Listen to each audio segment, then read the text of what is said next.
Painted application ધોરણ 6 થી 12ના વિદ્યાર્થીઓ માટે અપડેટ થઈ ચૂકી છે. આ એપ્લિકેશનમાં શું છે? બધા જ વિષયના વિડીયોઝ છે. ગુજરાતની બેસ્ટ ફેકલ્ટી દ્વારા લાઈવ લેક્ચર્સ છે. આઈએમપી પ્રશ્ન છે, ટેસ્ટ સિરીઝ છે અને ગુજરાતના તમામ વિદ્યાર્થીઓ સાથે તમે તમારી કમ્પેરિઝન કરી શકો છો. ગેમિફિકેશન છે અને બીજું ઘણું બધું. તો તમે એપ્લિકેશન ડાઉનલોડ ન કરી હોય તો ડિસ્ક્રિપ્શનમાં લિંક આપી છે. હમણાં જ પ્લે સ્ટોર ઉપર જાઓ અને એપ્લિકેશન ડાઉનલોડ કરો. ઘરે બેઠીને સરસ મજાનું ગુજરાતની જોરદાર ફેકલ્ટી સાથે ભણો, સારા માર્ક્સે પાસ થાઓ. ઉત્સર્જન તંત્ર એની વાત કરવાની છે. અને બીજું આજે છઠ્ઠું ચેપ્ટર આપણે જોવું છે, નિયંત્રણ અને સંકલન. બરાબર, નિયંત્રણ અને સંકલન આ બે ચેપ્ટરની વાત આપણે કરવી છે. નિયંત્રણ અને સંકલન 6 માર્કનું ચેપ્ટર છે. બરાબર, અને આ ચેપ્ટર પાંચમું આપણે જે જોયું એ 14 માર્કનું ચેપ્ટર છે. બરાબર છે, ચાલો શરૂ કરી દઈએ ફટાફટ. રેડી? ઉત્સર્જન શરૂ કરી દઈએ. ઓકે, ધ્યાન આપજો. ફટાફટ આપણે જોવું છે પ્રમાણમાં. બહુ સરળ ટોપિક છે, પૂછાય જ છે અવારનવાર. 2 માર્કમાં, 4 માર્કમાં, 1 માર્કમાં પ્રશ્નના. બરાબર, ચાલો ફટાફટ શરૂ કરી દઈએ. આપણે શરીરની બહાર બે વસ્તુ કાઢીએ, એક નંબર ને એક 2 નંબર. 1 નંબર એટલે યુરિન, મૂત્ર, અને 2 નંબર એટલે લેટ્રિન આપણે જઈએ એ મળ. આ 2 નંબરમાં જે લેટ્રિન આવે એ પાચન ક્રિયાની અંદર આવે. પાચન ક્રિયા જ્યારે પૂરી થાય ત્યારે અપાચ્ય ખોરાક જે વધે એને આપણે મળ કહીએ અને એને આપણે મળ દ્વાર મારફતે બહાર કાઢીએ. તો ઉત્સર્જનમાં એનો સમાવેશ આપણે કરતા નથી. ઉત્સર્જન એટલે 1 નંબર. ઉત્સર્જન એટલે 1 નંબર, યુરિન, મૂત્ર એની વાત છે. બરાબર, તો જુઓ અહીંયા આપણે કીધું કે પ્રાણી શરીરમાં એટલે કે આપણામાં નાઇટ્રોજન યુક્ત હાનિકારક ચયાપચયિક ઉત્સર્ગ દ્રવ્યના નિકાલ કરવાની પ્રક્રિયાને ઉત્સર્જન કહેવાય. નાઇટ્રોજન યુક્ત દ્રવ્ય કયા કયા છે? નાઇટ્રોજન યુક્ત દ્રવ્ય તો અહીંયા લખ્યું હશે, જો યુરિયા, યુરિક એસિડ, એ આપણા શરીરમાંથી બહાર કાઢવાની પ્રક્રિયા એને ઉત્સર્જન કહેવાય. બરાબર, હવે અહીંયા બે પ્રશ્ન આવે છે બેટા. અહીંયા બે પ્રશ્ન આવે છે. પહેલો પ્રશ્ન આવે છે, મનુષ્યમાં ઉત્સર્જન તંત્ર સમજાવો. તો તમારા પુસ્તકમાં જે ડાબી બાજુ નીચે લખેલું છે ને આકૃતિ ને એ માનવ ઉત્સર્જન તંત્ર, એમાં અંગો ને એનું નામ અને આ આકૃતિ ને એ બધું સમજાવવાનું. આ આકૃતિ ને એમાં જે કંઈ આવેલું છે એ સમજાવવાનું, યાદ રાખજો. અને બીજો પ્રશ્ન આવે છે, એ આવે છે મૂત્ર નિર્માણ સમજાવો. બીજો પ્રશ્ન આવે છે મૂત્ર નિર્માણ સમજાવો. આ મૂત્ર નિર્માણમાં શું લખવાનું છે બેટા? તો કે તમારા પુસ્તકમાં જે જમણી બાજુ આ આકૃતિ આપી છે કે નહીં, આ આકૃતિ અને એની બાજુનો પેરેગ્રાફ એ લખવાનું છે. તો બે પ્રશ્ન સમજજો. મૂત્ર નિર્માણ સમજાવો અલગ પ્રશ્ન છે, માનવ ઉત્સર્જન તંત્ર સમજાવો અલગ પ્રશ્ન છે. અત્યારે આપણે ચર્ચા કરીએ છીએ માનવ ઉત્સર્જન તંત્ર સમજાવો. એમાં તમારે ફર્સ્ટ ક્લાસ આ આકૃતિ દોરવાની, માનવ ઉત્સર્જન તંત્ર સમજાવો એની અંદર. બરાબર, માનવ ઉત્સર્જન તંત્ર સમજાવો એમાં આકૃતિ દોરવાની. માનવ ઉત્સર્જન તંત્રમાં કયા કયા અંગો આવે? તો કે એક જોડ મૂત્રપિંડ, એક જોડ મૂત્રવાહિની, એક મૂત્રાશય અને મૂત્ર માર્ગ. આનો સમાવેશ માનવ ઉત્સર્જન તંત્રમાં થાય. મૂત્રપિંડ એની વિશે વાત કરીએ. મૂત્રપિંડનું લોકેશન ક્યાં છે? તો કે કરોડ સ્તંભની કશેરુકાઓની બંને પાર્શ્વ બાજુએ આવેલા છે. એનો શું કામ છે? તો કે નાઇટ્રોજન યુક્ત ઉત્સર્ગ દ્રવ્યોનું ગાળણ એના દ્વારા થાય છે. અહીંયા આગળ છે એ મૂત્ર બને. કઈ રીતે બને એની વાત આપણે કરીએ. અહીંયા જે મૂત્ર બન્યું એ ક્યાં આવે? તો કે મૂત્રવાહિનીમાં. આવા બે મૂત્રપિંડ હોય અને આવી બે મૂત્રવાહિની હોય. એ પોતાનું મૂત્ર ક્યાં લાવે? તો કે અહીંયા આગળ મૂત્રાશયની અંદર લાવે. મૂત્રાશય એટલે મૂત્રનો સંગ્રહ કરે. જો મૂત્રપિંડને મૂત્રાશય સાથે જોડતી લાંબી નલિકા, એનું નામ આપ્યું આપણે મૂત્રવાહિની. મૂત્રવાહિનીમાં નિર્માણ થયેલું મૂત્ર મૂત્રવાહિની દ્વારા મૂત્રાશયમાં જાય. જો મૂત્રપિંડમાં નિર્માણ થયેલું મૂત્ર, મૂત્રાશય મૂત્રનો સંગ્રહ કરતી સ્નાયુમય કોથળી, એને કીધું મૂત્રાશય. બરાબર, યુરિનરી બ્લેડર. એ જ્યારે ફૂલ થઈ જાય ત્યારે આપણને એમ થાય કે હવે સાહેબ જવું પડશે. બરાબર ને, એ ફિલિંગ કોણ આપે? મૂત્રાશય આપે. મૂત્ર માર્ગ એટલે જ્યાંથી છે એ મૂત્ર બહાર નીકળે એને આપણે કીધું મૂત્ર માર્ગ. બરાબર, ધ્યાન આપજો. અહીંયા મૂત્રપિંડ નલિકાની રચના સમજાવો. મૂત્રપિંડ નલિકાની રચના સમજાવો, મૂત્ર નિર્માણ સમજાવો. આ બે પ્રશ્નના જવાબ સરખા આવે. મૂત્રપિંડ નલિકાની રચના સમજાવો એમાં તમારે આ આકૃતિ દોરવાની. મૂત્રપિંડ નલિકાની રચના સમજાવો અને મૂત્ર નિર્માણ સમજાવો એમાં શું થાય? જુઓ, આ તમને જે આકૃતિ બતાવીશ, આવી લાખોની સંખ્યામાં મૂત્રપિંડ નલિકાઓ શેમાં આવેલી હોય? તો કે મૂત્રપિંડની અંદર આવેલી હોય. આજે આગળ આપણે આકૃતિ જોઈ આ મૂત્રપિંડની, આની અંદર લાખોની સંખ્યામાં આવી મૂત્રપિંડ નલિકાઓ આવેલી હોય. આ મૂત્રપિંડ નલિકાની અંદર શરૂઆતનો ભાગ એટલે બાઉમેનની કોથળી. આ બાઉમેનની કોથળીમાં મૂત્રપિંડમાંથી ધમનીમાંથી દબાણપૂર્વક રુધિર આમાં આવે. અહીંયા આગળ છે એ રુધિર કેશિકાઓનું ગુચ્છ આવેલું હોય, જેમાં રુધિરનું ગાળણ થાય. રુધિરનું ગાળણ થાય ને એટલે બે વસ્તુ નીકળે. જો પહેલી વસ્તુ નીકળે અહીંથી ગાળણ, એટલે જે નકામો કચરો છે ને એ અહીંયા બહાર નીકળે. અને બીજી વસ્તુ નીકળે રુધિર. એ રુધિર છે એ પાછું રિટર્ન અહીંયા નીકળે. અહીંયા આગળ છે રિટર્ન નીકળે. બરાબર. અહીંયા આગળ જે વસ્તુ બાઉમેનની કોથળીમાં ગઈ એમાં અહીંયાથી શું નીકળે? તો કે ગાળણ. પ્રાથમિક ગાળણ અહીંથી નીકળે. અને અહીંયા ફરી પાછું શું નીકળે? તો કે જે ગળાઈને રુધિર નીકળ્યું ને એ રુધિર અહીંયા બહાર નીકળે. બરાબર. અહીંયા એ તમે સમજ્યા. હવે આ પ્રાથમિક ગાળણ નીકળે ને રુધિર, આપણે ઉત્સર્જન તંત્રનું કામ છે નકામા દ્રવ્યો કાઢવા, પણ પ્રાથમિક ગાળણની અંદર છે ને ઘણા બધા કામના પદાર્થો હોય, જેમ કે ગ્લુકોઝ, એમિનો એસિડ, ક્ષાર અને વધુ માત્રામાં પાણી. હવે આ બધા તો ભાઈ છે ને આપણા જરૂરી દ્રવ્યો છે. આ બધા જરૂરી દ્રવ્યો છે. તો જરૂરી દ્રવ્યોને બહાર કાઢી નાખવાનું ચાલે નહીં. એના માટે આપણે શું કરવું પડે? તો કે પસંદગીશીલ પુનઃ શોષણ કરવું પડે. પસંદગીશીલ પુનઃ શોષણ ક્યાં થાય? તો કે જો આ પીળા કલરની જેટલી પણ તમને આ નળીઓ દેખાય છે ને એમાં પ્રાથમિક ગાળણ ફરે, અને એની આજુબાજુમાં લાલ અને ભૂરી નળીઓ તમને વીંટળેલી દેખાય છે ને, આ લાલ અને ભૂરી નળીઓમાં આ પસંદગીશીલ પુનઃ શોષણ થાય. એટલે કામના પદાર્થોને ફરી પાછા પીળી નળીમાંથી આપણે ખેંચી લઈએ. અને હવે જે ફરતા ફરતા ફરતા ફરતા અહીંયા જે વધશે એ હશે માત્ર ઉત્સર્ગ દ્રવ્ય એટલે કે મૂત્ર. જે ક્યાં આવશે? તો કે આ મોટી પાઇપલાઇન દેખાય, અહીંયા મૂત્રપિંડ નલિકા હોય, અહીંયા હોય, બધે હોય. અને અહીંયાથી બધેથી મૂત્ર ક્યાં આવે? સંગ્રહણ નલિકામાં. આવી ઘણી બધી સંગ્રહણ નલિકા ભેગી થઈને ક્યાં આવે? તો કે મૂત્રવાહિનીમાં આવે. અને એ મૂત્રવાહિની ફરી પાછી ક્યાં જાય? તો કે મૂત્રાશય તરફ જાય. બરાબર. વનસ્પતિઓની અંદર ઉત્સર્જન સમજો. વનસ્પતિની અંદર ઉત્સર્જન, વનસ્પતિ કઈ રીતે ઉત્સર્જન કરે? વનસ્પતિને ઉત્સર્જન અંગો કે તંત્ર હોતા નથી. ઉત્સર્જન, ઉત્સર્ગ દ્રવ્ય એટલે શું? તો કે નકામા પદાર્થો. વનસ્પતિ માટે નકામું શું કહેવાય? તો કે પ્રકાશ સંશ્લેષણમાં ઓક્સિજન વધે ને એ પણ વનસ્પતિ માટે નકામો કહેવાય. તો આ ઓક્સિજન વનસ્પતિ છે એ ડાયરેક્ટ વાતાવરણમાં જવા દે. કોની મદદથી જવા દે? વાયુરંધ્રની મદદથી જવા દે. તમે વનસ્પતિને પાણી પાયા રાખો. ઘણીવાર વધુ પાણી પવાય, ઘણીવાર ઓછું પવાય. ઓછું પવાય તો એની રીતે ખેંચવાનો પ્રયત્ન કરે, પણ વધુ પવાય તો શું કરે? તો એ બાષ્પોત્સર્જન દ્વારા એ પાણીને જવા દે. બાષ્પોત્સર્જન દ્વારા વધારાના પાણીને છે જવા દે. કેટલીક વાર છે એ પાંદડાની અંદર નકામા પદાર્થોનો સંગ્રહ કરે અને એ પાંદડાને પછી ખર્યાવી દે. ઘણી વખત છે નકામા પદાર્થનો સંગ્રહ કોષીય રસધાનીની અંદર કરે. ઘણીવાર સ્ફટિક, રેઝિન, ગુંદર આ પ્રકારની જૂની જલવાહક પેશીમાં એનો સંગ્રહ કરે.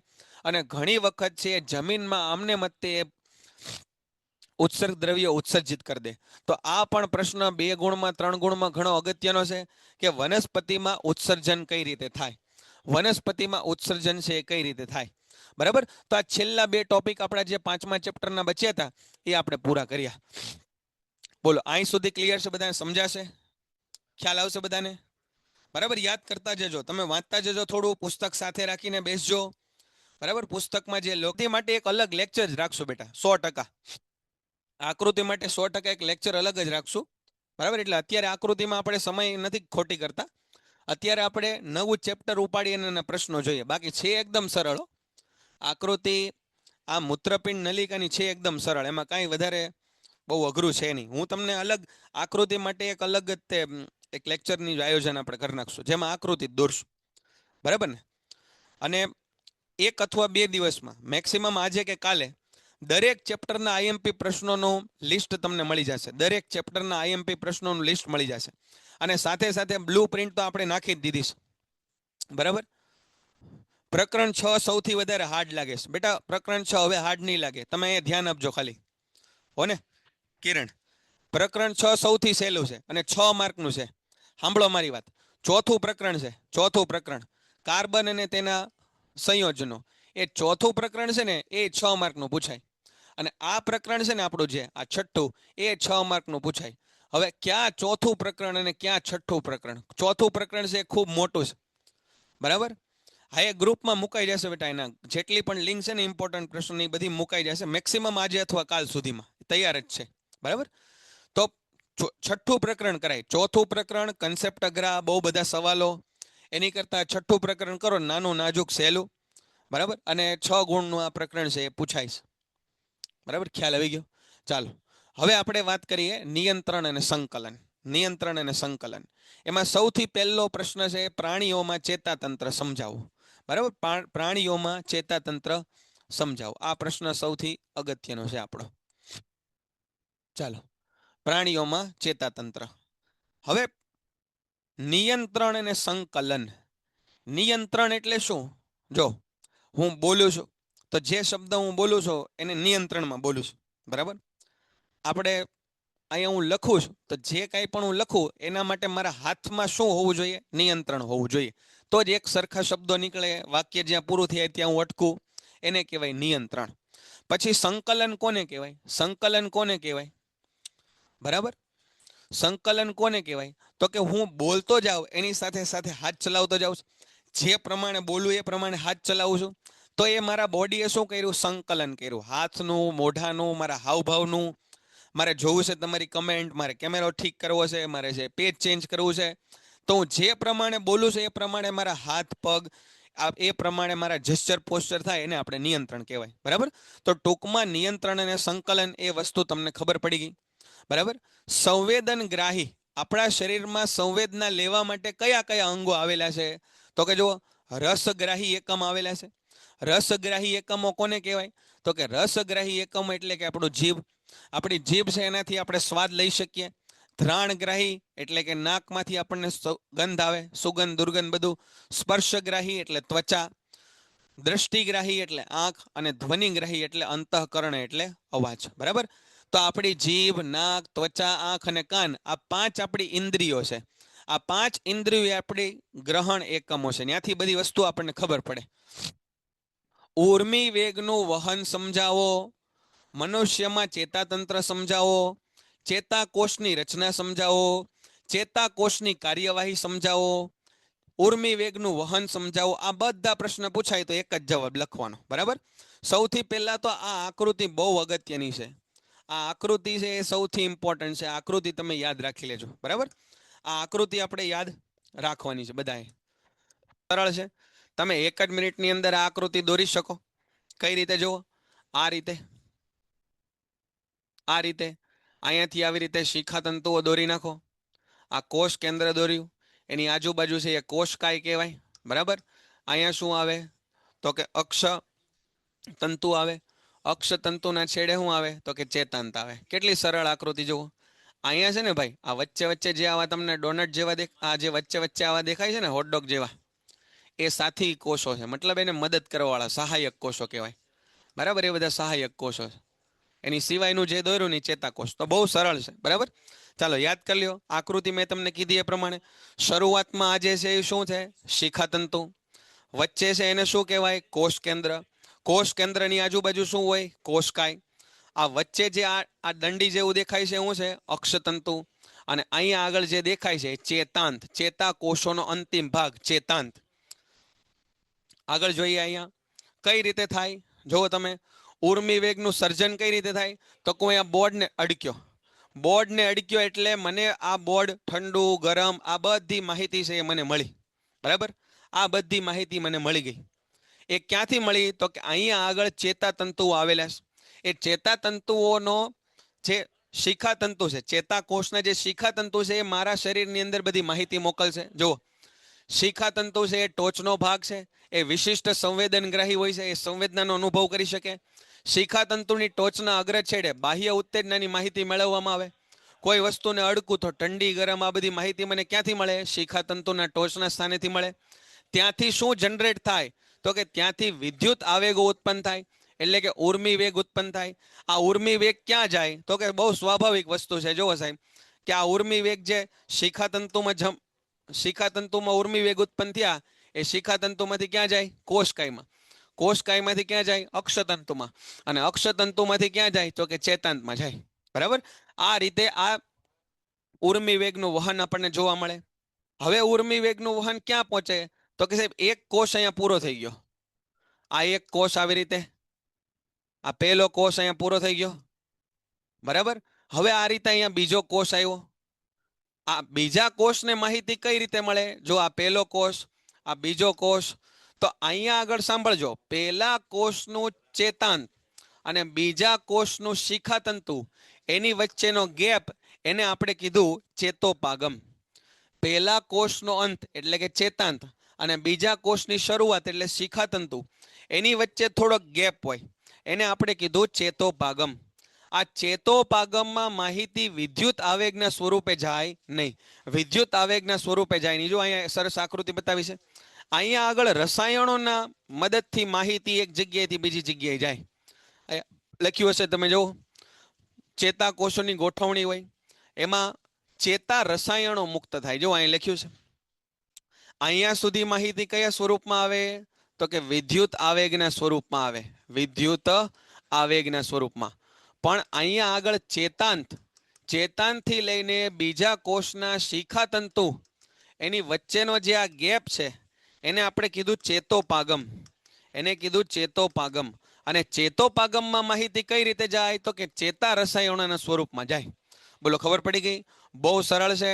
સૌથી પહેલા આકૃતિ દોરવાની, પછી લખવાનું શિખાતંતુ, કોષકાય, કોષ કેન્દ્ર, આ છે અક્ષતંતુ અથવા ચેતાક્ષ અને આ છે ચેતાંત.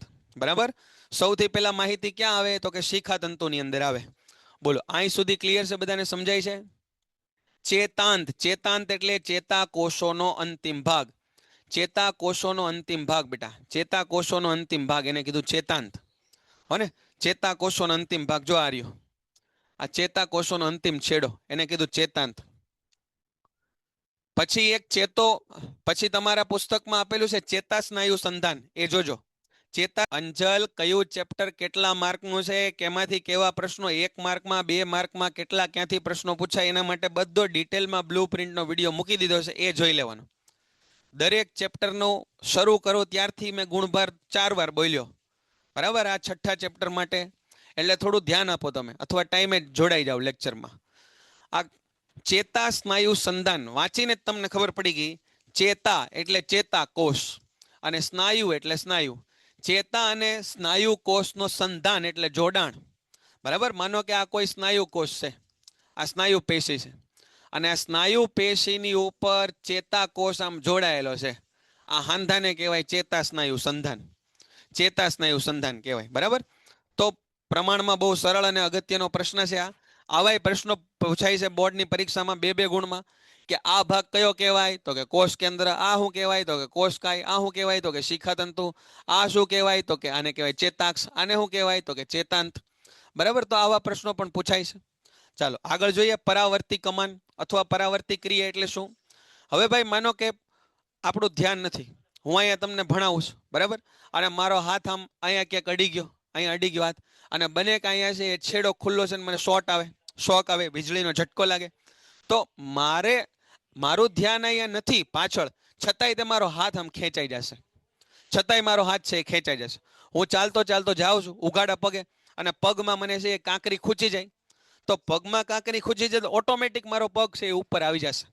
અથવા આપણે પુસ્તકમાં ઉદાહરણ આપ્યું છે કે તમે ગરમ પાત્રને છે અડકશો, ગરમ પાત્રને, એટલે તમારું ધ્યાન હશે કે નહીં, તમારો હાથ છે પાછો ખેંચાઈ જશે. આ પ્રકારની એવી ક્રિયાઓ કે જેમાં તમારી જાણ બહાર તમે પ્રતિક્રિયા આપો એને પરાવર્તી કમાન કહેવાય. બરાબર? ડિટેલમાં આપણે હમણાં જોઈએ પરાવર્તી કમાન એટલે શું. જો કમાન એટલે કોને કહેવાય? કમાન શબ્દ છે ને આને કહેવાય. આ ધનુષ હોય ને, ધનુષ, એનો આ શેપ એને કમાન કહેવાય. ગેટ હોય ને કોઈ ગેટ, એનો આ શેપ એને કમાન કહેવાય. તો આવો કમાનનો આકાર રચાય અહીંયા, એટલા માટે એને પરાવર્તી કમાન કહેવાય. જો કોને કહેવાય પરાવર્તી ક્રિયા? મગજના ઐચ્છિક કેન્દ્રની જાણ બહાર. ભાઈ મોટા ભાગે તો આપણી બધી ક્રિયાઓ કોની અંડરમાં કરીએ? તો કે મગજના કહેવા મુજબ કરીએ. પણ મગજને ન ખબર હોય એવી કેટલીક ક્રિયાઓ આપણે કરતા હોય.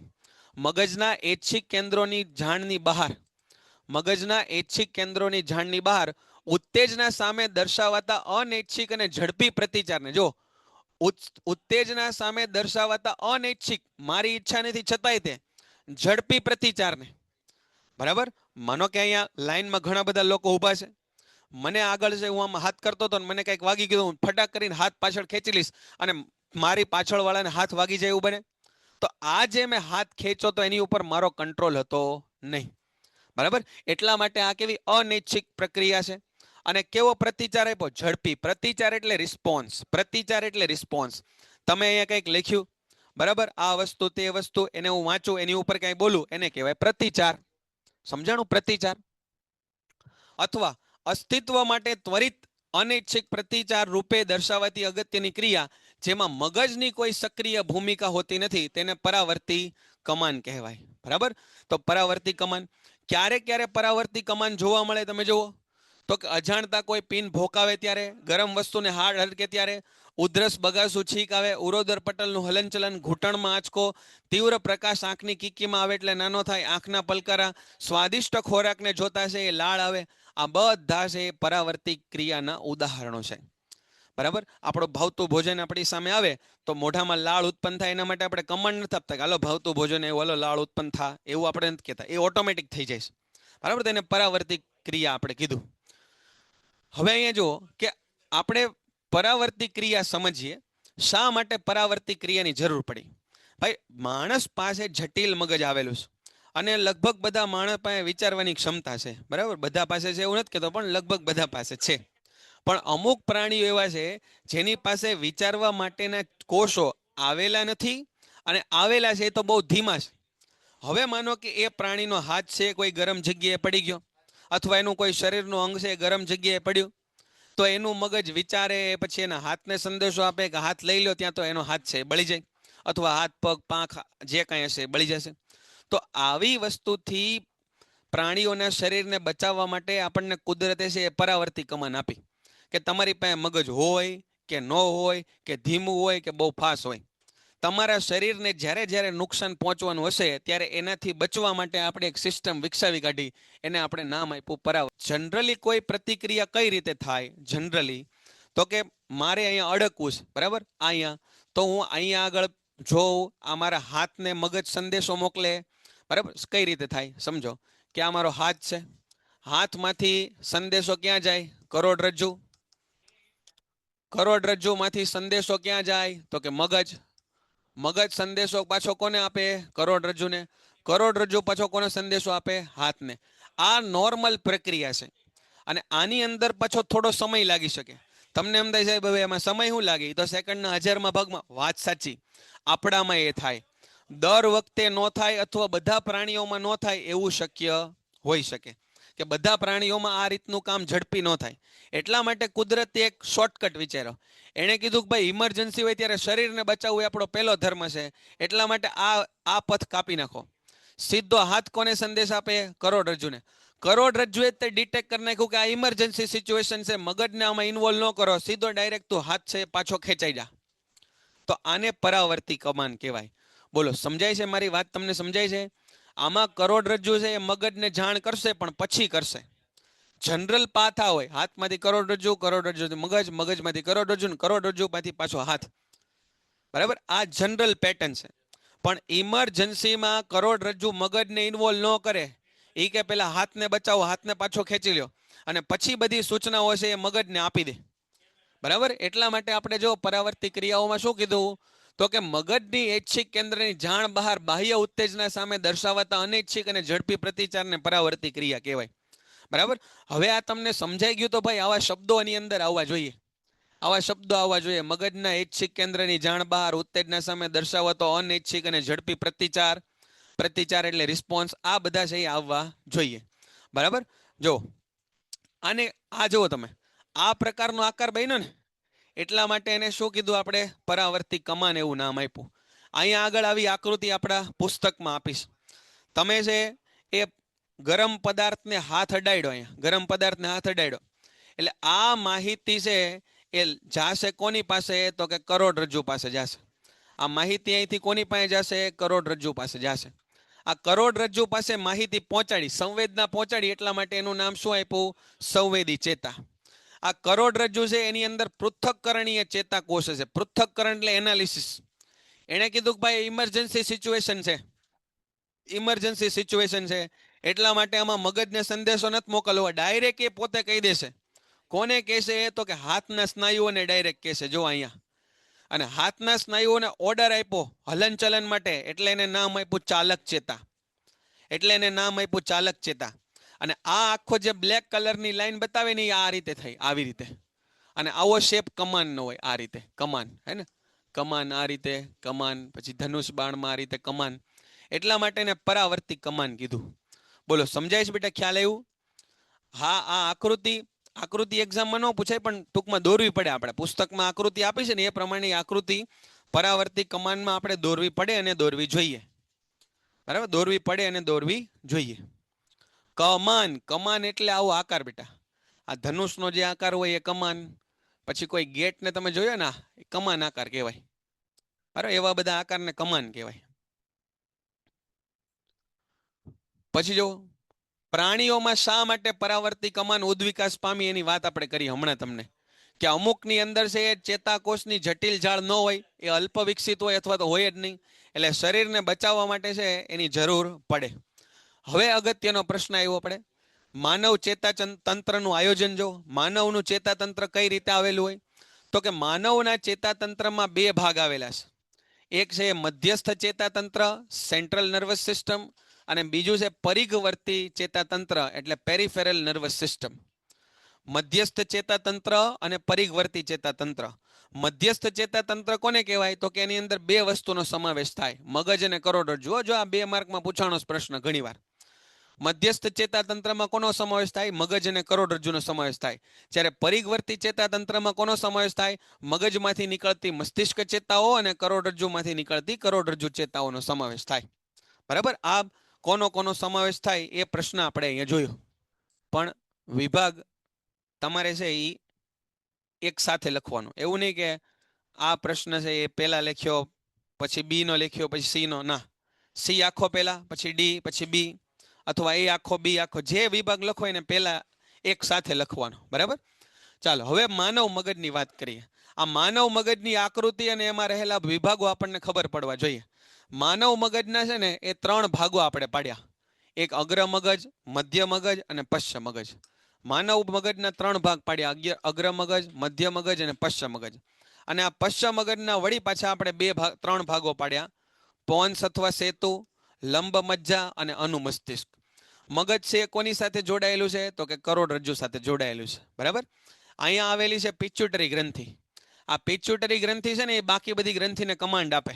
એટલા માટે એનું નામ કહેવાય માસ્ટર ગ્લેન્ડ, માસ્ટર ગ્રંથિ, પિચ્યુટરી ગ્લેન્ડ. અને પિચ્યુટરી ગ્લેન્ડનો બાપો એટલે હાઇપોથેલેમસ. આ હાઇપોથેલેમસ પિચ્યુટરીને કમાન્ડ આપે, એટલે એને કહેવાય સુપર માસ્ટર ગ્લેન્ડ. એકચ્યુઅલમાં હાઇપોથેલેમસ છે ને એ મગજનો ભાગ છે, પણ એ બધી ગ્રંથિનું નિયમન કરે ને એટલે એટલા માટે એને ગ્રંથિ એવું બોલે. બાકી હાઇપોથેલેમસ ટેકનિકલી ગ્રંથિ નથી. બરાબર? તો આ પિચ્યુટરી ગ્રંથિ એ બાકી બધી ગ્રંથિના કામનું નિયમન કરે, એટલા માટે એને કહેવાય માસ્ટર ગ્લેન્ડ. અને એને કમાન્ડ કોણ આપે? તો કે હાઇપોથેલેમસ. એટલા માટે એને કીધું સુપર માસ્ટર ગ્લેન્ડ. બરાબર? એવું ખાલી આપણી જાણકારી માટે છે, પુસ્તકમાં માહિતી એ નથી, ખાલી તમને જાણકારી માટે. તો આ આકૃતિ આપણે પરીક્ષામાં દોરવી પડે. આકૃતિ એકદમ આમ સુંદર પુસ્તકમાં હોય એવી જ થાય તો બહુ સારું. નો થાય તો શું થવું જોઈએ? નો થાય તો આ નામ જ્યાં લખેલા છે અને જેવા લખેલા છે અને જેટલા લખેલા છે ને એ હોવા જોઈએ. કે બૃહદ મસ્તિષ્ક ક્યાં આવેલું છે, અગ્ર મગજ ક્યાં છે, મધ્ય મગજ ક્યાં છે, હાઇપોથેલેમસ ક્યાં છે, પશ્ચિમ મગજ ક્યાં છે, એના 3 ભાગ ક્યાં છે. બરાબર? એ વસ્તુ આવી જોઈએ. બાકી બીજો કાંઈ વાંધો નથી. આકૃતિ બહુ અતિ સુંદર થાય એવું હું નથી કહેતો. અગ્ર મગજ કોને કહેવાય? તો જો વિચારવા વાળો મુખ્ય ભાગ છે. મુખ્યત્વે બૃહદ મસ્તિષ્ક ધરાવતો ને વિચારવા વાળો મુખ્ય ભાગ. તો આપણો આ મગજનો જે આગળનો ભાગ છે એ વિચારવાની મુખ્ય ક્રિયા આગળનો ભાગ આપણો કરે મગજનો. તેમાં વિવિધ ગ્રાહી એકમોમાંથી સંવેદના મેળવવા માટેના વિસ્તાર હોય. જો આંખમાંથી હું જોઉં, કોઈ સ્પર્શ કરું, કોઈ વસ્તુની ગંધ મને આવે, કોઈ વસ્તુ સાંભળું, એ બધો ડેટા ક્યાં જાય? આ અગ્ર મગજની અંદર જાય. સાંભળજો, શ્રવણ, ધ્રાણ, દ્રષ્ટિ વગેરે માટે વિશિષ્ટીકરણ પામેલા વિસ્તારો હોય. ગ્રાહી એકમોના વિશિષ્ટીકરણ પામેલા વિસ્તારો. સહનિયમન માટેના સ્વતંત્ર ક્ષેત્ર હોય. સહનિયમન માટેના સ્વતંત્ર ક્ષેત્રનો મતલબ શું થાય સમજો અહીંયા. મને એનો અવાજ આવ્યો એટલે મને ખબર પડી ગઈ કે ભાઈ બોલે છે તો આ જાંબુચા સાહેબ જ તે. કેમ એવું? કેમ કે એ લેક્ચર લેતા હોય ત્યારે એનો અવાજ મને આવતો હોય. એના અવાજની ઓડિયો ફાઇલ ક્યાં પડી હોય? મારા અગ્ર મગજમાં પડી હોય. અને એ બધી ફાઇલ સેવ થઈ ગઈ. બરાબર? હવે માનો કે એનો અવાજ આવ્યો, એટલે એ અવાજ પાછો મારા કાનમાંથી ક્યાં ગયો? અગ્ર મગજમાં. અગ્ર મગજ છે એ ઓડિયો ફાઇલને લે અને એ ઓડિયો ફાઇલને જૂની ઓડિયો ફાઇલની હારે મેચ કરે. અને જેની હારે એનું મેચિંગ બેસે એને એમ કે જો આ ફલાણાનો અવાજ આવ્યો, આ ઠેકણાનો અવાજ આવ્યો. સમજાણું? તો આ સહનિયમનના ક્ષેત્રનું બાબત તમને ખબર પડી ગઈ કોને કહેવાય? બરાબર? જો એ શું કરે, એ બધી માહિતી મેળવે, એને મગજમાં છે એ સંકલન કરે અને એનું અર્થઘટન કરે. હે ને? કોઈ 5 વ્યક્તિનો અવાજ આવે, એમાંથી 2 અવાજ તમને ઓળખાય છે, 3 ન ઓળખાય. એટલે તમને ખબર પડે આમાં 2 જાણીતા છે, 3 છે કોઈક અજાણ્યા લોકો બેઠા છે. બરાબર? માહિતીનું અર્થઘટન બાદ એનો પ્રતિચાર કરવાનો નિર્ણય લે. ઐચ્છિક સ્નાયુઓના હલનચલનની નિયંત્રણનું કામ અહીંયા થાય. સૌથી વધુ માહિતી અગ્ર મગજ વિશે જ આપી છે, એટલે તમે યાદ રાખજો. ફરીવાર જુઓ, બૃહદ મસ્તિષ્કનો વિચારવા વાળો ભાગ, ગ્રાહી એકમોને માટે સંવેદના માટે અલગ વિસ્તાર આવેલા હોય, શ્રવણ, દ્રષ્ટિ અને ધ્રાણ માટેના વિશિષ્ટીકરણ પામેલા કેન્દ્રો આવેલા હોય, સહનિયમન માટેના ક્ષેત્રો આવેલા હોય, અર્થઘટન અને પ્રતિચાર કરે. હવે ભાઈ પ્રતિચાર કરે તો ઐચ્છિક સ્નાયુઓ એની પાસે હોવા જોઈએ ને તો જ પ્રતિચાર કરી શકે. બરાબર? હાથ ઊંચો કરવો છે તો એ ઐચ્છિક વસ્તુ થઈ. હૃદયના ધબકારા અનૈચ્છિક વસ્તુ થઈ. બરાબર? મધ્ય મગજ જુઓ, મધ્ય મગજ છે એ ચતુષ્કાય મગજનો મધ્ય ભાગ છે. મગજના 4 ખંડો છે, એમાંથી આ મધ્ય ભાગ છે, એટલે એને મધ્ય મગજ કીધું. તેમાં દ્રષ્ટિ અને શ્રવણ, જોવાના અને સાંભળવાના પરાવર્તી ક્રિયાના કેન્દ્રો આવેલા હોય. આ યાદ રાખવાનું. પશ્ચિમ મગજ જો, પશ્ચિમ મગજમાં શું કીધું? તો કે પોન્સ, લંબ મજ્જા અને અનુમસ્તિકા પશ્ચિમ મગજના ભાગ છે. એમાંથી અનૈચ્છિક ક્રિયાઓ જેવી કે રુધિરનું દબાણ, લાળરસનો સ્ત્રાવ, ઉલટી થવી એ લંબ મજ્જા દ્વારા નિયમિત થાય. અને અનુમસ્તિષ્ક એ ઐચ્છિક ક્રિયાઓને ચોકસાઈ અને શરીરને સમતુલન અને સમસ્થિતિ માટે જવાબદાર છે. અનુમસ્તિષ્ક અહીંયા આવેલું હોય. અનુમસ્તિષ્કને બહુ ઓછું પ્રોટેક્શન હોય, અહીંયા પાછળના ભાગે આવેલું હોય. આ અનુમસ્તિષ્ક છે ને, માનો કે કોઈ વ્યક્તિ દારૂ પી ગયો તો એ તમે જો હરખી રીતે હાલી નહીં કે હરખી રીતે બોલી નહીં કે કેમ કે એનું અનુમસ્તિષ્ક હવે એના કંટ્રોલમાં નથી. અને અનુમસ્તિષ્ક પોતાનું કામ ચૂકી જાય એટલા માટે ચોકસાઈપૂર્વક અને શરીરનું સમતોલન અને સમસ્થિતિ એ જાળવી શકે નહીં. ખ્યાલ આવી ગયો? બરાબર? પછી મધ્યસ્થ ચેતાતંત્રનું રક્ષણ કઈ રીતે થાય? આ પ્રશ્ન પણ પૂછાય છે. મધ્યસ્થ ચેતાતંત્ર એટલે કોણ? તો કે સાહેબ મધ્યસ્થ ચેતાતંત્ર એટલે મગજ અને મધ્યસ્થ ચેતાતંત્ર એટલે કરોડરજ્જુ. ભાઈ તમને જે અહીંયા દેખાય છે, અહીંયા જે ફીલ થાય છે આમ પાછળના બરડાના ભાગમાં, એ કરોડરજ્જુ નથી, એ કરોડ સ્તંભ દેખાય છે જે હાડકાનો બનેલો છે. કરોડરજ્જુ શેની બનેલી છે? કરોડરજ્જુ બેટા ચેતાઓની બનેલી છે. યાદ રાખજો જરા, આ થોડું તમે સમજજો. આપણા ખોપડી આ મગજ છે એનું રક્ષણ કોણ કરે? તો કે મગજનું રક્ષણ છે ને સાહેબ ખોપડી કરે. જો અહીંયા લખ્યું છે, મગજ મસ્તક તરીકે ઓળખાતી એક અસ્થિઓની પેટીમાં બનેલું હોય, જેને આપણે ખોપરી પણ કહીએ છીએ. એની અંદર થાય. એની અંદર ફરતે મસ્તિષ્કના આવરણ હોય, 2-3 લેયર હોય. જો અહીંયા બતાવેલા છે, આવા લેયર હોય. મગજની આજુબાજુ 2-3 લેયર હોય. આંચકાઓથી રક્ષણ માટે પ્રવાહી આવેલું હોય. હવે માનો કે તમે એક વસ્તુ, માનો કે બિસ્કિટ ભર્યા ડબ્બામાં, બરાબર? અને પછી આમ ડબ્બાને ખખડાવો તો બિસ્કિટ તૂટી જાય ને ભાઈ. બિસ્કિટ છે તૂટી શકે, ભટકાય આમથી એમ.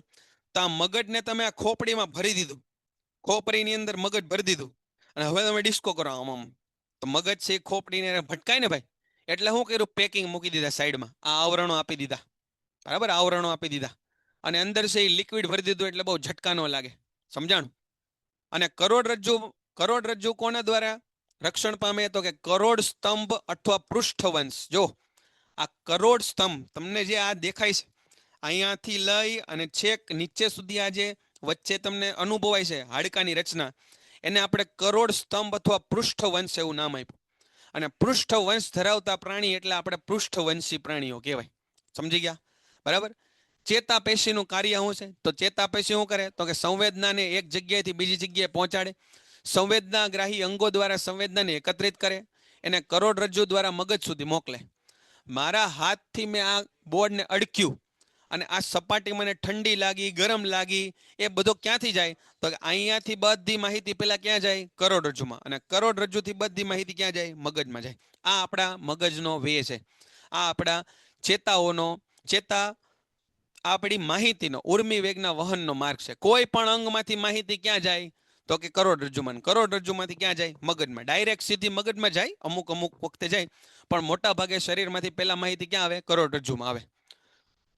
બરાબર. સ્નાયુ પેશીનો ચેતા ઉર્મી પ્રત્યે પ્રતિચાર. બરાબર. હવે જો સ્નાયુઓ ને હલન ચલન કરવું, જેમ કે હું આ બોલું છું, હાથ આમથી આમ થાય છે, હું અહીંયા જોઉં, આમ જોઉં, આમ, આ બધું કામ કોના દ્વારા થાય? સ્નાયુઓ દ્વારા થાય. પણ આ સ્નાયુઓને કમાન્ડ આપવાનું કામ કોણ કરે? પેન્ટેડ એપ્લિકેશન ધોરણ 6 થી 12 ના વિદ્યાર્થીઓ માટે અપડેટ થઈ ચૂકી છે. આ એપ્લિકેશનમાં શું છે? બધા જ વિષયના વિડીયોઝ છે. ગુજરાતની બેસ્ટ ફેકલ્ટી દ્વારા લાઈવ લેક્ચર્સ છે. આઈએમપી પ્રશ્ન છે, ટેસ્ટ સિરીઝ છે અને ગુજરાતના તમામ વિદ્યાર્થીઓ સાથે તમે તમારી કમ્પેરિઝન કરી શકો છો. ગેમિફિકેશન છે અને બીજું ઘણું બધું. તો તમે એપ્લિકેશન ડાઉનલોડ ન કરી હોય તો ડિસ્ક્રિપ્શનમાં લિંક આપી છે. હમણાં જ પ્લે સ્ટોર ઉપર જાઓ અને એપ્લિકેશન ડાઉનલોડ કરો.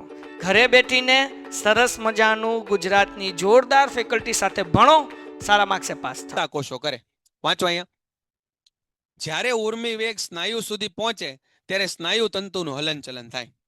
જ્યાં સુધી આપણે એમ કે ને ભાઈ આ વ્યક્તિ છે એનું શરીર હલનચલન નથી કરતું, લકવો મારી ગયું, તો એ લકવો મારી ગયું એટલે શું? તો કે ભાઈ આ હાથ તો ચાલુ છે, સ્નાયુઓની અંદર રુધિર ફરે છે, બધું થાય છે, પણ એને કમાન્ડ મળી શકતો નથી કે પોતે હલનચલન કરે. સમજાણું? આ કમાન્ડ મોકલી શકાતો નથી અથવા મેળવી શકાતો નથી. કોષીય સ્તરે હલનચલનની શરૂઆત થાય. સ્નાયુ કોષો તેના આકાર બદલીને ટૂંકા થાય અને હલનચલન કરે. જો સ્નાયુઓ છે ને, આપણે કીધું કામ રાખ્યો હાથ, તો આ ઉપર થઈ ગયો, આ પાતળો થઈ ગયો, આ હાથ છે આમ ફૂલી ગયો. તો સમજો આપણા શરીરના સ્નાયુઓની અંદર એક સ્પેશિયલ ટાઈપનું પ્રોટીન આવેલું હોય, જેને સંકોચનશીલ પ્રોટીન અથવા કોન્ટ્રેક્ટાઇલ પ્રોટીન કહેવાય. જ્યારે હું હાથને આમ સીધો રાખું, જોજો, જ્યારે હું હાથને આ રીતના આમ સીધો રાખું, આ રીતે સીધો રાખ્યો મેં હાથને, બરાબર, ત્યારે અહીંયાના અણુઓ છે ને, અહીંયાના સ્નાયુઓ છે એ દબાય, અહીંના સ્નાયુઓ દબાય અને અહીંના સ્નાયુઓ ખેંચાય. જ્યારે હું હાથને સીધો રાખું, આમ જો, અહીંયાના સ્નાયુ દબાય, અહીંયાના સ્નાયુ ખેંચાય. પણ જ્યારે હું આમ કરું આ રીતે, ત્યારે ઉપરના સ્નાયુઓ છે એ દબાય અને નીચેના સ્નાયુઓ છે ને એ ખેંચાય, આ ખેંચાય. જ્યારે હું હાથને આ રીતે વાળું ત્યારે. સમજાય છે? તો આ સ્નાયુઓ પોતે આકાર બદલી શકે. અહીંયા હું બોલું છું તો આ જડબાના સ્નાયુઓ, હાથના સ્નાયુઓ, પગના સ્નાયુઓ, આંગળીમાં આવેલા સ્નાયુઓ એ પોતાનો આકાર બદલી શકે એવા વિશિષ્ટીકરણ પામેલા પ્રોટીન એની પાસે આવેલા છે. સમજાય છે બેટા આ ટોપિક? બરાબર. તો એટલા માટે જ્યારે મારું મગજ એ મારા હાથને કમાન્ડ આપે ત્યારે એના સ્નાયુઓ આ રીતે હલનચલન કરશે. એને કહેવાય સ્નાયુ પેશીનો ચેતા ઉર્મી વેગ પ્રત્યે પ્રતિચાર. સ્નાયુ પેશી એટલે અમારા હાથના સ્નાયુઓ બધા, બરાબર, એનો ઉર્મી વેગ પ્રત્યે. ઉર્મી વેગ એટલે મેં મગજમાંથી વિચાર્યું કે હાથને ઉપર કરવો, નીચે કરવો, આમ આગળ કરવો, પાછળ કરવો, એ મેં વિચાર્યું. એ વિચારીને આને મેં સંદેશો મોકલ્યો ને એને એ પ્રમાણે કર્યું, રિસ્પોન્સ આપ્યો, એને કહેવાય સ્નાયુ પેશીનો ઉર્મી વેગ પ્રત્યે પ્રતિચાર. અને એના માટે છે એ સ્પેશિયલ ટાઈપના પ્રોટીન આવે. જો અહીં લખ્યું વિશિષ્ટ પ્રકારનું પ્રોટીન આવેલું છે, જેને કોન્ટ્રેક્ટાઇલ પ્રોટીન અથવા સંકોચનશીલ પ્રોટીન કહેવાય. બરાબર. હવે વનસ્પતિઓમાં સંકલન. વનસ્પતિઓની અંદર ભાઈ કોઈ પ્રકારની ચેતાપેશી, સ્નાયુ પેશી આ બધું આવેલું નથી. વનસ્પતિની અંદર કોઈ પ્રકારની ચેતાપેશી, સ્નાયુ પેશી આવેલું નથી. બોલો, અહીં સુધી બધાને ક્લિયર છે બેટા? અહીં સુધી બધાને ખ્યાલ આવશે?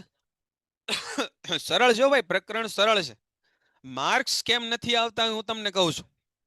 પ્રકરણ સરળ છે, તમને સમજાઈ જાય એવું છે. માર્ક એટલા માટે નથી આવતા કે ભાઈ આ બધા શબ્દો, આ બધા જે શબ્દો છે, આ બધા શબ્દો ઉર્મી વેગ, સ્નાયુ તંતુ, હલનચલન, વિશિષ્ટ પ્રકારનું પ્રોટીન, ચેતાકીય વીજ આવેગ, પ્રતિક્રિયા, આ બધા શબ્દોમાં આપણને આ પીડીએફ મોકલી દઈશ બેટા. 2 પીડીએફ ગઈકાલ વાળી મોકલી દઈશ અને આ તે મોકલી દઈશ. બરાબર. તો આ બધા શબ્દો આપણા પ્રશ્નના જવાબમાં નથી આવતા ને બેટા, એટલા માટે છે એ તકલીફ થાય છે. બરાબર. યુટ્યુબમાં આજે લેક્ચર હશે, આજ તે ચેપ્ટરનું ફરીવાર આપણે છે એ રિવિઝન કરશું. બરાબર. સમજાણું? ચાલો હવે જો, વનસ્પતિમાં 2 પ્રકારના હલનચલન જોવા મળે છે. એક હલનચલનને કહેવાય વૃદ્ધિ આધારિત હલનચલન અને એકને કહેવાય વૃદ્ધિ આધારિત ન હોય એવું હલનચલન, વૃદ્ધિથી મુક્ત હલનચલન. વૃદ્ધિ આધારિત હલનચલન એટલે શું બેટા? તો કે ભાઈ તમે બીજ વાવ્યું, એ બીજ ઉગ્યું, એક ડાળી હતી એમાંથી નવી ડાળીઓ ફૂટી, 2-3 ડાળી થઈ, એ એક પ્રકારનું હલનચલન કહેવાય. તો એ વૃદ્ધિ આધારિત હલનચલન કહેવાય. સમજો, જ્યારે બીજનું અંકુરણ થાય ત્યારે મૂળ નીચે તરફ જાય ને પ્રકાંડ ઉપર તરફ જાય, બરાબર? આ હલનચલન થયું. અને આ હલનચલન છે એ વૃદ્ધિ સાથે સંકળાયેલું છે, એટલે વૃદ્ધિ આધારિત હલનચલન કહેવાય. વૃદ્ધિ મુક્ત હલનચલન એટલે શું? તો કે ભાઈ સૂર્યમુખી છે એ સૂર્ય તરફ આમથી આમ જાય, એમાં કઈ વૃદ્ધિ આવી ના. લજામણીના છોડને અડકો તો એ બીડાઈ જાય, તો લજામણીનું છોડ બીડાઈ જાય એમાં કઈ વૃદ્ધિ કરે ના, પણ છતાંય હલનચલન જોવા મળે. તો આવા હલનચલનને વૃદ્ધિથી મુક્ત હલનચલન કહેવાય. આ પ્રશ્ન એટલો સરળ અને મજાનો છે ને, અને 2-3 માર્કમાં ઘણીવાર છે એ પૂછાયેલો છે. લજામણીમાં સ્પર્શાનું વર્તન સમજાવો. તો ભાઈ લજામણીની અંદર કોઈ પ્રકારના ચેતાકોષો કે સ્નાયુ કોષો કે ચેતાપેશી સ્નાયુ પેશી હોતા નથી.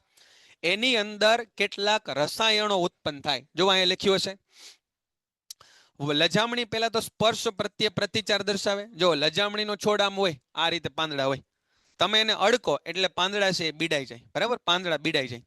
તો આમાં 2 પ્રકારની વસ્તુ થાય. પહેલી વસ્તુ એ થાય કે સંદેશો અહીંથી અહીંયા સુધી પહોંચે. તમે અડક્યા ક્યાં? તો કે સાહેબ અમે અડક્યા તો અહીંયા, પણ બંધ કેટલા પાંદડા થઈ ગયા? તો કે સાહેબ છેક થી છેક સુધીના બધા પાંદડા બંધ થઈ ગયા. તો 2 વસ્તુ થાય.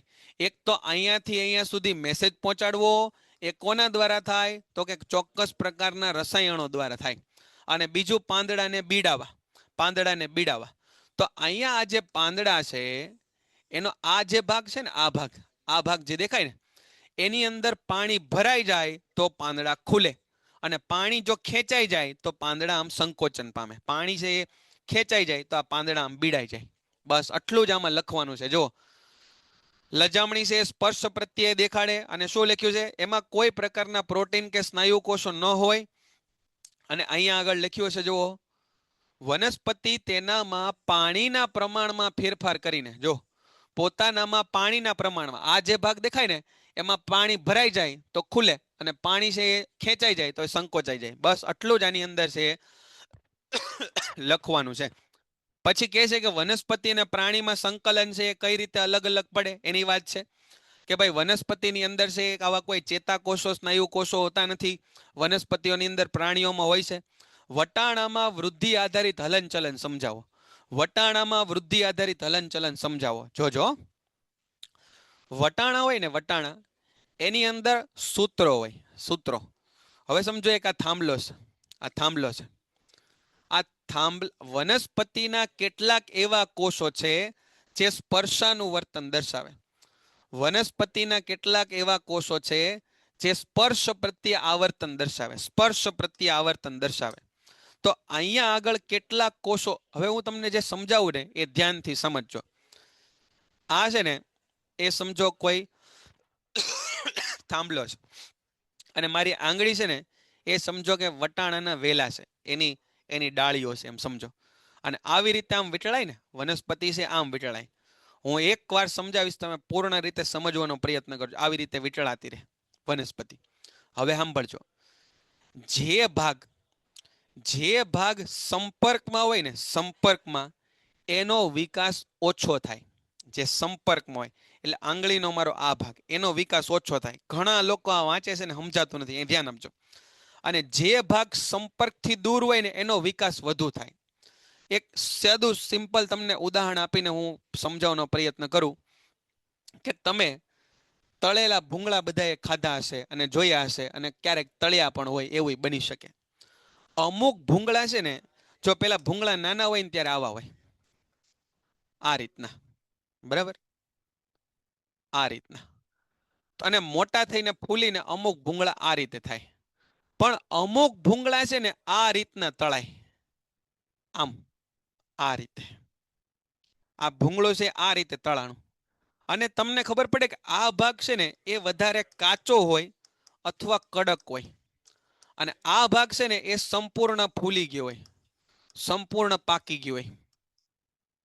તો તમને ખબર પડી કે આ ભૂંગળું આવી રીતે થયું, એનો મતલબ આનો વિકાસ ઓછો થાય એ અંદર તરફ વળે, અને આનો વિકાસ બહારનો છે એ વધારે થયો તો એ બહાર રહે. તો આ આંગળી છે એમાં સંપર્ક વાળા ભાગનો વિકાસ ઓછો થાય અને બહારના ભાગનો વિકાસ વધુ થાય, એટલે ઓટોમેટિક આમ વીંટળાઈ જાય. બોલો આ સમજાણું કે નહીં? હા કે ના? ખબર પડી બેટા? કે જો બધા ભાગ સરખા થાય ને તો ભાઈ આમ સીધું જ ઉગે ઝાડ. પણ સમજો કે અહીંયા આગળ આ સંપર્ક વાળો ભાગ છે, સંપર્ક વાળો ભાગનો વિકાસ ઓછો થાય અને સંપર્કથી દૂર વાળા ભાગનો વિકાસ વધુ થાય, એટલે અહીંયા વધુ વિકાસ અહીંયા ઓછો થાય, જોડાઈને તો રહેવાનું જ છે ને. એટલે આ સીધું હોય ને એમાંથી આમ થઈ જાય, વળવા માંડે, એટલે એ આની ફરતે ફરતે વીંટળાઈ જાય આમ. સમજાણું? આ વસ્તુ તમે હવે પુસ્તકમાંથી શાંતિથી વાંચજો. આ વસ્તુ લખી હશે એમાં, મેં તમને સમજાવવાની કોશિશ કરી કે વટાણામાં કઈ રીતે હલનચલન દર્શાવવામાં આવે. બરાબર? પછી આવર્તન એટલે શું કહેવાય? અલગ અલગ પ્રકારના આવર્તન વનસ્પતિમાં જોવા મળે. હવે સૌથી પહેલું એમાં તમે જુઓ, સૌથી પહેલું આપ્યું છે એ આપેલું છે પ્રકાશાનુવર્તન. પ્રકાશાનુવર્તન એટલે શું? કે વનસ્પતિના પ્રકાંડ, પર્ણો એ પ્રકાશ તરફ જાય, એટલે પ્રકાંડ છે ને એ ધન પ્રકાશાવર્તન દર્શાવે. જો પ્રકાંડ, ડાળીઓ, પુસ્તકમાં તમને ફોટો આપેલો છે એ તમે જોયો છે. ડાળીઓ છે એ ધન પ્રકાશાવર્તન દર્શાવે, અને મૂળ છે ને એ પ્રકાશથી દૂર તરફ જાય, એટલે ઋણ પ્રકાશાવર્તન દર્શાવે. આવી આકૃતિ તમને પુસ્તકમાં આપી છે કે એક ફ્લાસ્ક છે, એની અંદર આ રીતે મૂળિયા રાખેલા છે, અને એક છે એ છોડ રાખેલો છે આ રીતે, અને જો સૂર્યપ્રકાશ અહીંથી જ આવતો હોય ને, અહીંથી જ તે, તો આ ડાળીઓ બધી આમ વળે અને મૂળ છે એ વિરુદ્ધ દિશામાં જાય. તો આને પ્રકાશાનુવર્તન કહેવાય. ભૂ આવર્તન, ભૂ આવર્તન એટલે શું? જમીન તરફ. જમીન ક્યાં હોય? નીચે. તો મૂળ હંમેશા ક્યાં જાય? મૂળ છે હંમેશા જમીન તરફ જ જાય, એટલે મૂળ છે એ ધન ભૂ આવર્તન દર્શાવે, અને ડાળીઓ છે ને એ હંમેશા ઋણ ભૂ આવર્તન દર્શાવે. એક બીજને મેં આમ રાખ્યું અને એના ડાળીઓ છે એ ઉપર ગઈ અને મૂળ નીચે ગયા. આ જ બીજને જો ઊંધું વાવું ને તોય તે ડાળી આમ જ નીકળે ને મૂળ નીચે જ જાય. એવું ન હોય કે બીજને ઊંધું વાવો તો સાહેબ મૂળિયા ઉપર નીકળે ને ડાળીઓ નીચે જાય. સમજાય છે મારી વાત? આ ખબર પડે છે બેટા? ભૂ આવર્તન એટલે, ભૂ આવર્તન એટલે વનસ્પતિના ચોક્કસ ભાગ જે જમીન પ્રત્યે, જમીન તરફ જાય અથવા જમીનથી દૂર જાય. બોલો આ સમજાય છે? ખ્યાતન એટલે શું? તો કે પાણી પ્રત્યેનો પ્રતિચાર. પાણી પ્રત્યેનો પ્રતિચાર એને કહેવાય જલાવર્તન. બરાબર? જલાવર્તન એટલે પાણી પ્રત્યેનો પ્રતિચાર.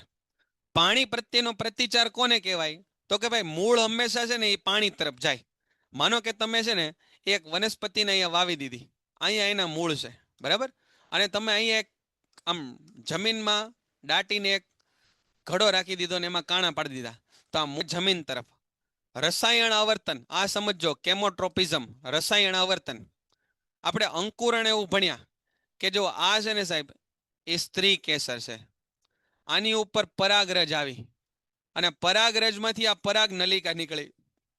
પરાગ નલિકાને કેમ ખબર પડે કે મારે અંડક તરફ જ જવું? ચોક્કસ પ્રકારના રસાયણો અંડકમાં આવેલા હોય, એના કારણે આ પરાગ નલિકા છે ને અંડક તરફની ગતિ જ કરે હંમેશા, અંડકથી દૂર ન જાય, અંડકથી દૂર ન જાય. એટલા માટે એને કહેવાય રસાયણ અનુવર્તન. ફલનની પ્રક્રિયામાં પરાગ નલિકાની પરાગવાહિનીમાં અંડક તરફની વૃદ્ધિ અને રસાયણ અનુવર્તન કહેવાય. સ્પર્શાનુવર્તન હમણાં આપણે જોયું, થિગ્મોટ્રોપિઝમ, સ્પર્શ પ્રત્યે આવર્તન દર્શાવે, સ્પર્શ પ્રત્યે, બરાબર. સ્પર્શ વાળો ભાગ હોય એ ઓછો વિકાસ પામે, સ્પર્શ સિવાયનો વધારે વિકાસ પામે. પછી વીજ આવેગની મર્યાદા સમજાવો. વીજ આવેગ એટલે હું? ચેતાકોષો દ્વારા જે આવેગો પહોંચે ને એને વીજ આવેગો કહેવાય. ચેતાકોષો દ્વારા આવેગો પહોંચાડવા માટે ચેતાકોષો હાજર હોવા જોઈએ. તો શરીરના દરેક ભાગમાં આ બધો લબાચો છે ને, અસ્થિ એટલે હાડકા બેટા, અસ્થિ એટલે હાડકા, આ બધો લબાચો પહોંચાડવો શક્ય નથી. તો એના માટે આપણા શરીરે છે ને એ બીજો કામ કરી નાખ્યું, અંતઃસ્ત્રાવો ઉત્પન્ન કરે. અંતઃસ્ત્રાવો એટલે શું? તો કે 8મા ધોરણમાં તમે ભણી ગયા કે માનવની અંદર છે એ નર અને માદામાં જાતિ અંતઃસ્ત્રાવ આવે. નરની અંદરના અંતઃસ્ત્રાવો અલગ પ્રકારની વૃદ્ધિ આપે, માદાની અંદરના અંતઃસ્ત્રાવો અલગ પ્રકારની વૃદ્ધિ આપે. એવા ઘણા બધા અંતઃસ્ત્રાવો આપણી અંદર રહેલા હોય, બરાબર. હવે વનસ્પતિમાં અંતઃસ્ત્રાવ બે પ્રકારના હોય, એક વૃદ્ધિ પ્રેરક અંતઃસ્ત્રાવ હોય અને વૃદ્ધિ અવરોધક. વૃદ્ધિ પ્રેરકમાં કયું આવે? તો કે ઓક્સિન આવે. ઓક્સિન શું કરે? તો કે પ્રરોહના અગ્રભાગે આવેલું હોય. કોષની લંબાઈમાં વૃદ્ધિ કરવાનું કામ કરે. જ્યારે વનસ્પતિમાં એક બાજુથી પ્રકાશ આવે ને ત્યારે ઓક્સિજન પ્રકાશ ન પડતો હોય ત્યાં વયા જાય. પ્રકાશ અનુવર્તન શા માટે થાય તમે સમજો કે આ ડાળી છે ને, આ ડાળી એ આમ સીધી જ હતી પહેલા તો સાહેબ, આ ડાળી સીધી જ હતી. પણ જેવો સૂર્ય અહીંયા આવ્યો ને, સૂર્ય સાંભળજો, એટલે ઓક્સિજન છે ને એ છાયાવાળા ભાગમાં આવી જાય, એટલે અહીંયા આવી જાય, અહીંયા આવી જાય. અને ઓક્સિજન છે ને એ વિકાસ પ્રેરે.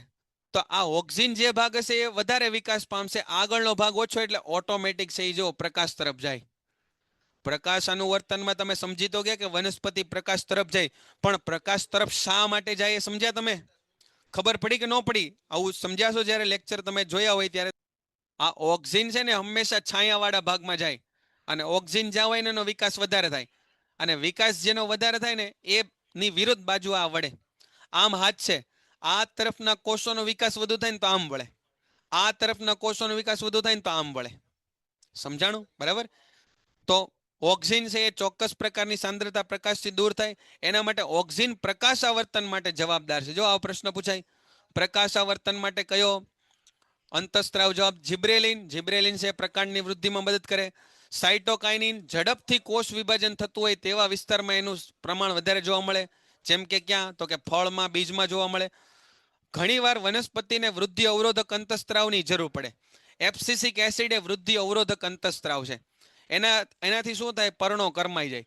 તમને એમ થાય સાહેબ આ પર્ણો કરમાઈને ખરી કેમ ગયા? વનસ્પતિ એની મરજીથી એને ખરાવડાવ્યા છે. આમને મામને ઓટોમેટિક નથી ખરી ગયા, રોગ લાગવાથી પર્ણો ખરે. પણ ભાઈ વનસ્પતિ, હા આજે લેક્ચર હશે, આ સેટ કરાવી નાખીએ ને રોશનીને આપણે સેટ કરાવી નાખીએ. હમણાં 10 મિનિટ રહીને યુટ્યુબમાં લેક્ચર હશે, આ જ ચેપ્ટર ભણાવીશ, ફરી વાર પાછું હું તમને કહી દઈશ. બરાબર. પ્રાણીઓમાં અંતઃસ્ત્રાવ જો, પ્રાણીઓમાં અંતઃસ્ત્રાવમાં એડ્રીનાલિન છે. એડ્રીનાલિન શું કામ કરે? તો કે ભાઈ લડો કે ભાગોની પરિસ્થિતિમાં તમને મદદ કરે. એડ્રીનાલિનથી અસર શું થાય? હૃદયના ધબકારા વધે, સ્નાયુ પેશીને વધારે ઓક્સિજન મળે, પાચન તંત્ર અને ત્વચાની ધમનીઓમાંથી રુધિર છે એ ઓછું થઈ જાય, રુધિરની દિશા કંકાલ સ્નાયુ તરફ થાય, ઉરોદર પટલ અને પાંસળીનું સંકોચન થવાથી શ્વસનનો દર વધે, અને આ બધું થવાથી લડવાની કે દોડવાની ક્રિયામાં આપણને મદદ મળે. આ એડ્રીનાલિનની વાત કરી. પ્રાણી અંતઃસ્ત્રાવમાં બીજું કયું છે? લાક્ષણિકતાઓ આપી છે. રાસાયણિક સંદેશાનું વહન કરે, ચોક્કસ લક્ષ્ય કોષ કે પેશીમાં એની અસર દર્શાવે, રુધિર દ્વારા એનું વહન થાય. મનુષ્યમાં વૃદ્ધિ સાથે સંલગ્ન અંતઃસ્ત્રાવો વૃદ્ધિ અંતઃસ્ત્રાવ કહેવાય. આ વૃદ્ધિ અંતઃસ્ત્રાવ ક્યાંથી નીકળે? પિટ્યુટરી ગ્રંથિમાંથી નીકળે. એ શરીરના વૃદ્ધિ અને વિકાસને નિયંત્રિત કરે. થાઇરોક્સિન છે એ થાઇરોઇડ ગ્રંથિમાંથી નીકળે. તેના સંશ્લેષણ માટે આયોડિનની જરૂર છે, અને આયોડિનના ઉણપના કારણે ગોઈટર નામનો રોગ થાય, યાદ રાખજો. બરાબર. આયોડિન હોય તો થાઇરોક્સિન બને, આયોડિન ન હોય તો થાઇરોક્સિન ન બને, થાઇરોક્સિન ન બને તો ગોઈટર થાય. શેનું નિયમન કરે? તો કે પ્રોટીન અને ચરબીના ચયાપચયનું નિયમન કરે, કાર્બોદિતના ચયાપચયનું નિયમન કરે. બરાબર. આના પછીના લેક્ચરમાં અંતઃસ્ત્રાવી ગ્રંથિથી જ શરૂ કરું છું ધ્રુતિબેન. આના પછીના લેક્ચરમાં અંતઃસ્ત્રાવી ગ્રંથિથી જ ફરીવાર પાછું શરૂ કરું છું. મનુષ્યના અંતઃસ્ત્રાવમાં વૃદ્ધિ, ઊંચાઈ વધારવાનું કામ કોણ કરે? ગ્રોથ હોર્મોન કરે. વામનતા ક્યારે આવે? જ્યારે ગ્રોથ હોર્મોન ઓછો હોય ત્યારે. ગોઈટરનું રોગ શેનાથી થાય? તો કે આયોડિનની ઉણપથી થાય. બરાબર. મધુપ્રમેહ, ડાયાબિટીસ. આપણા શરીરની અંદર સ્વાદુપિંડ આવેલું છે. આ સ્વાદુપિંડ કયો અંતઃસ્ત્રાવ કાઢે? ઇન્સ્યુલિન. ઇન્સ્યુલિન શું કરે? શર્કરાના પ્રમાણનું નિયંત્રણ કરે. ઇન્સ્યુલિન બરાબર ઉત્પન્ન ન થાય તો શર્કરાનું બરાબર પ્રમાણ ન જળવાય, અને શર્કરાનું બરાબર પ્રમાણ ન જળવાય તો જે રોગ થાય એને ડાયાબિટીસ અથવા મધુપ્રમેહ કહેવાય. બરાબર. ડાયાબિટીસ અથવા મધુપ્રમેહ કહેવાય. અને કઈ કઈ ગ્રંથિઓ ક્યાં ક્યાં આવેલી છે એનું લોકેશન પણ આપણે જાણવું જોઈએ. બરાબર. તો હમણાં પાછા 8:40 આપણે મળીએ છીએ. એ લેક્ચરમાં ફરી પાછો હું અંતઃસ્ત્રાવી ગ્રંથિ છેલ્લેથી શરૂઆત કરીશ. બરાબર. અને નિરાતેથી એને ડિટેલમાં પાછું આપણે સમજશું. એકવાર તો આપણે એનું રિવિઝન કર્યું, ફરીવાર પાછા હમણાં 5-10 મિનિટ રહીને પાછા આપણે પેન્ટેડ એપ્લિકેશન ધોરણ 6 થી 12ના વિદ્યાર્થીઓ માટે અપડેટ થઈ ચૂકી છે. આ એપ્લિકેશનમાં શું છે? બધા જ વિષયના વિડીયોઝ છે. ગુજરાતની બેસ્ટ ફેકલ્ટી દ્વારા લાઈવ લેક્ચર્સ છે. આઈએમપી પ્રશ્ન છે, ટેસ્ટ સિરીઝ છે, અને ગુજરાતના તમામ વિદ્યાર્થીઓ સાથે તમે તમારી કમ્પેરિઝન કરી શકો છો. ગેમિફિકેશન છે અને બીજું ઘણું બધું. તો તમે એપ્લિકેશન ડાઉનલોડ ન કરી હોય તો ડિસ્ક્રિપ્શનમાં લિંક આપી છે. હમણાં જ પ્લે સ્ટોર ઉપર જાઓ, અને એપ્લિકેશન ડાઉનલોડ કરો. ઘરે બેઠીને સરસ મજાનું ગુજરાતની જોરદાર ફેકલ્ટી સાથે ભણો, સારા માર્ક્સે પાસ થાઓ.